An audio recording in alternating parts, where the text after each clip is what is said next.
আমরা দল বেঁধে গরু নিয়ে যাবো আজকে। আমরা সবাই যাবো নবান্নর কাছে যাবো, শুভেন্দুর বাড়ি যাবো, সবাই গরু নিয়ে যাবো হাঁটি হাঁটি হাঁটি হাঁটি হাঁটি হাঁটি। আমাদের মানে পূর্ব মেদিনীপুরের মুখ্যমন্ত্রী হয়ে আমাদেরকে এটাই মনে বদল দিচ্ছে, পেটে লাথি মেরে কান্না গালি পেলিয়ে।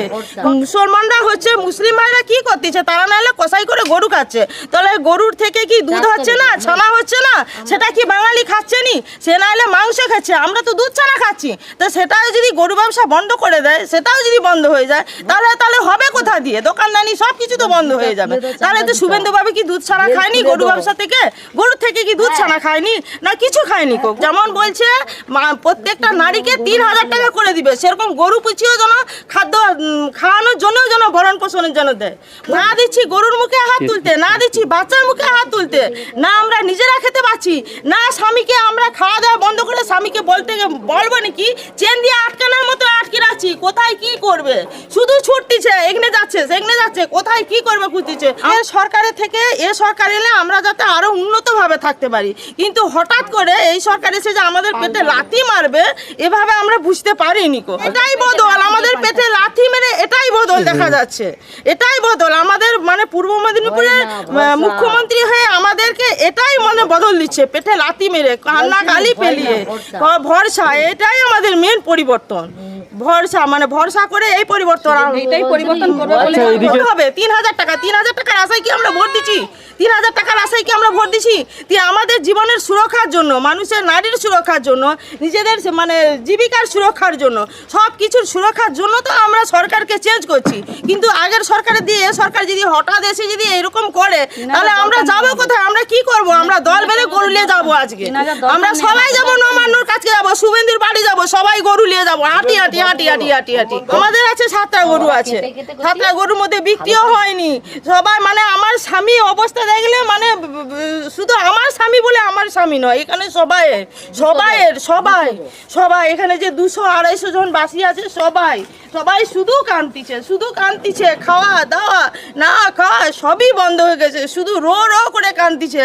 এই ব্যবস্থা মানে এই কষ্ট থেকে আমরা মুক্তি চাই, আমাদের গরু বছর বিক্রির উদ্ধার চাই, আমাদের যাতে গরু বছর বিক্রি হয়ে যায়, কুরবানি পর্যন্ত আমাদের যাতে মানে উদ্ধার মানে টাইম দেয়, যাতে গরু বাছুরটা চলে যায়, শেষ মানে টাইমটা আমরা চাইছি।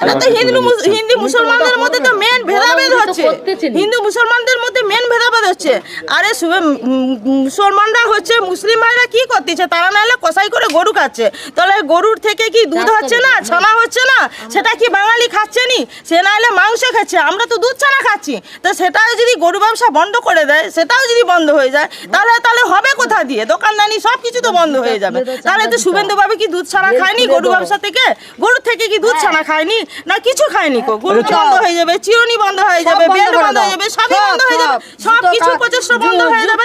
তোমার মানে আমরা থেকে যা জিনিস সব কিছু হাহাকার পড়ে যাবে, সব কিছু হাহাকার পড়ে যাবে, যেমন আছে তেমনই থাকবে। আমি কি চাইছি, আমরা শুধু চাইছি যে যার ধর্ম সে তার কাছে ধর্ম। মন্দিরে যে আমরা বাজনা বাজাই, যে ঢাকটা বাজাই, সেই ঢাকটাই বাজে কিন্তু গরুর চামড়া দিয়ে। তার থেকে আমরা যে মন্দিরে যে আমরা ঢাক ঘন্টা যেটাই বাজাই না কেন, সেই গরুর চামড়া থেকেই থাকু। ওরাও যেমন গরু কষাই করে খাচ্ছে, আমরাও তেমন গরু ব্যবসা করতেছি।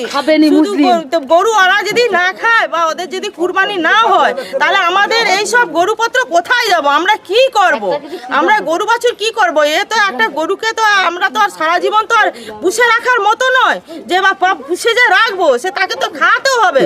সেই গরু খাওয়ার জন্য, গরু যে মানে ব্যবসা চালানোর জন্য সেটাও যেন দেয়। যেমন বলছে প্রত্যেকটা নারীকে 3,000 টাকা করে দিবে, সেরকম গরু পুছিও যেন খাদ্য খাওয়ানোর জন্যও যেন ভরণ পোষণের জন্য দেয়, ভরণ পোষণ যেন দেয়। তাই সেভাবে আমরা চলবো। সরকারের কাছে একটাই দাবি, গরু ব্যবসা যদি বন্ধ করবে, তাহলে আমাদের ব্যবসা সংসার চলবে কি? গরু আজকে যা মানে 15-22 দিন হলো গরুর মুখে একটা অন্ন তুলে যেতে পারছি নিকো, শুধু খড় একটা করে এগাটি করে খড় দিচ্ছি পড়ে আছে।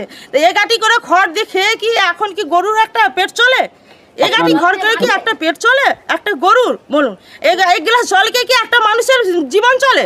আপনারা বলুন দেখিনি, এক গ্লাস জল খেয়ে একটা মানুষের জীবন চলে? তো সেরকম এক আটি খড় খেয়ে কি মানুষের জীবন চলে?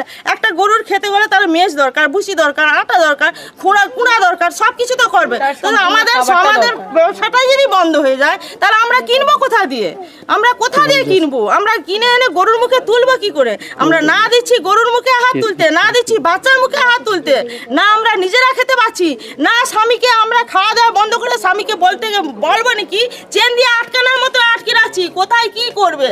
শুধু ছুটতিছে, এগনে যাচ্ছে সেগনে যাচ্ছে, কোথায় কি করবে খুঁজতিছে। আমার নাম কবিতা জানা, পূর্ব মানে তমলুক থানার অন্তর্গত শহীদ মাতঙ্গিনী ব্লকের কাকরদা গ্রামের বাসিন্দা।